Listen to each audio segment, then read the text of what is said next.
Rodrigo Oliveira, sem mais delongas, IPCA ontem ficou ali dentro da meta, o governo me parece que comemorou, mas a gente sempre coloca um mais aqui, né? Um mais, entretanto, porém, contudo, todavia. É uma boa notícia, mas que trouxe aí alguns alertas e algumas missões a serem cumpridas pelo próprio governo federal. É isso mesmo, Rodrigo Oliveira? Seja bem-vindo, boa tarde e obrigado mais uma vez pela presença, meu querido. Muito obrigado, Wilson. Muito obrigado aí ao pessoal do chat. Boa tarde a todos, né? Seja eu que seja bem-vindo. O IPCA saiu ontem, um pouquinho acima das expectativas de mercado, é verdade, mas dentro do limite da meta, que era 4,75, saiu 4,6.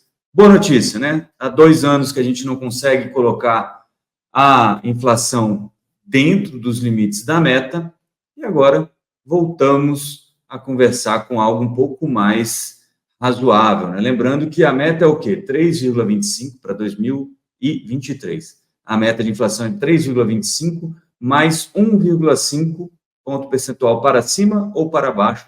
Portanto, iria até 4,75, a gente ficou em 4,6. É uma ótima notícia, né? Sinal de que a gente está chegando nesse momento, né? A gente espera que estejamos chegando nesse momento de controlar um pouco mais a inflação, aí os juros podem cair um pouco mais e a vida pode seguir com um pouco mais de facilidade. Os juros, né, que vinham de 8 altas consecutivas ali, os juros futuros, né, principalmente, vai tentando acertar quanto vale o dinheiro daqui a 1 ano, 2, 3, isso é, quanto que a inflação vai tomar do meu dinheiro, né, coloca um prêmiozinho de risco ali, etc. e tal. Vinham subindo, esperando a inflação veio acima do esperado, principalmente aí na leitura mensal, e aí, mesmo assim, não teve uma preocupação maior com isso. O juro até caiu um pouquinho aí na ponta curta, né, que é o juro para 1 ano, 2, teve até uma quedinha. Bom, boa notícia mesmo. O que preocupa?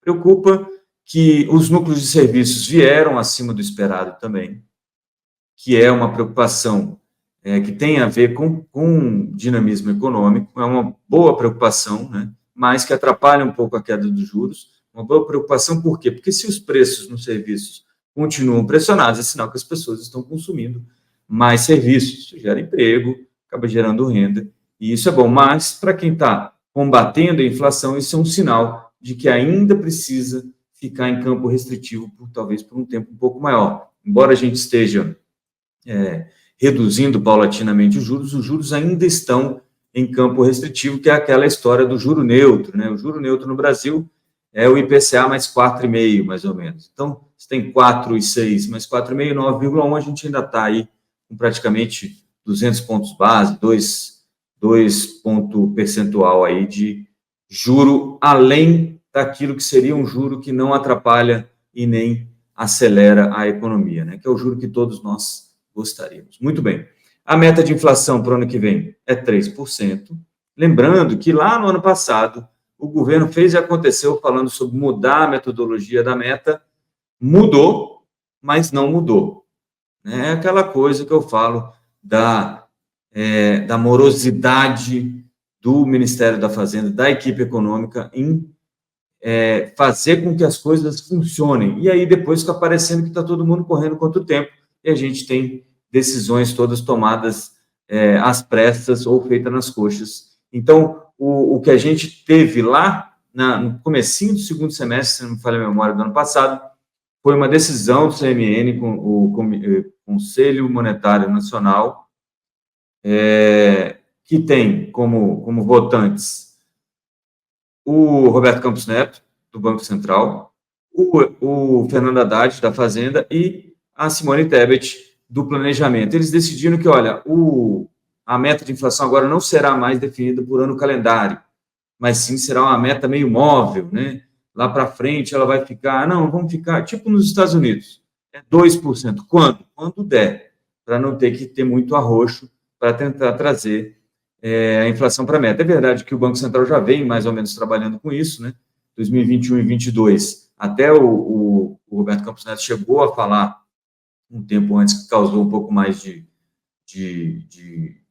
nervoso aí na nossa querida Gleisi Hoffmann e outras pessoas do PT, de que para trazer a inflação para a meta em 2022 ele precisava ter colocado o juro em 26%, 28%, o que obviamente ninguém quer. E ele estava falando justamente, ele falava isso justamente para mostrar que há uma moderação, há um lugar onde o Banco Central tenta acertar o nível de juros para não impulsionar a economia. Eu vi algumas coisas na internet de comentários de pessoas quando vêm esses números, etc., falando assim, olha, poxa, como assim surpresa na inflação, né? A surpresa foi porque nos modelos econômicos se esperava uma inflação um pouquinho abaixo da que veio. Não é um problema, tanto que os juros não reagiram de forma muito forte. Sobre a inflação para 2024, continua a expectativa ali por volta de 3,7, que ainda é 0,7 ponto percentual acima da meta de inflação, o que ainda exige algum rigor aí na política monetária, né? Um pouco mais de restrição na política monetária por mais algum tempo, que significa que talvez a gente não tenha uma aceleração nos cortes da Selic, mas o que preocupa mais é porque a gente está começando a ver indícios de uma quebra de safra muito grande, né? Um dos itens que puxou a inflação para cima do esperado foi a alimentação em domicílio, né? 1,3% de alta no mês, e isso, obviamente, causa preocupação. Outra coisa que as pessoas falam muito, eu queria esclarecer aqui, é que o IPCA não é a sua inflação, não é a minha inflação. O IPCA são alguns componentes que o IBGE escolhe para medir. Então, lá não fica mudando toda hora, toda vez que muda ele avisa. Isso não é um negócio que se faz toda hora, apesar da desconfiança que o pessoal tem aí do Márcio Postman. Você tem lá os itens para medição, então tem batata inglesa, não sei o quê, etc e tal, e ele vai medindo quanto que os preços estão oscilando de tempos em tempos. Mas imagina o seguinte, na casa de um vegano, por exemplo, que não consome proteína animal, né? Não vai entrar um monte de coisa, a inflação dele vai ser diferente. Se você é uma pessoa que tem hábitos, consome produtos mais caros ou mais baratos, isso tudo vai fazer diferença. Então, o IPCA, gente, não é a sua inflação, não é a minha inflação, mas é a inflação que seria uma inflação média da população brasileira. E como eu estava falando com a minha filha outro dia, de 11 anos, média é o seguinte, né? Estou eu, o Wilson, sentado num bar, só nós dois, entra o Jeff Bezos, de repente, a média de patrimônio lá vai para casa dos bilhões de dólares, né? Mas eu e o Wilson continuamos com os nossos parcos reaisinhos no bolso. Não é isso, meu querido Wilson? É exatamente, meu caro Rodrigo Oliveira. Tem uma pergunta que se faz que fizeram ontem no chat, quando deu a notícia sobre IPCA, que eu te passo para a gente explicar um pouquinho. Tem gente questionando os dados do IBGE, porque houve uma mudança na direção do IBGE, então imagina-se aí que pode ter ocorrido, né, que esses dados tenham sido melhores do que se imaginava, porque houve uma influência da atual direção do IBGE. Você acredita nessa teoria, Rodrigo, ou a gente tem que separar as coisas? Olha só, eu acho que a gente deve dar, não que ele mereça, mas a gente deve dar o benefício da dúvida ao Márcio Postman lá no IBGE, não só por ele, mas também pelos técnicos. Os dados são abertos, são visíveis, e o mercado financeiro e os economistas em geral devem, provavelmente, veriam se houvesse uma manipulação dos dados. É claro que tem formas de fazer isso que faz com que a gente demore para entender uma possível manipulação, mas não dá para a gente partir da premissa de que estamos sendo enganados, né? Porque aí fica tudo muito complicado, né? A gente pode ficar com o pezinho atrás, mas não parece que há maquiagem de dados, pelo menos nesse momento.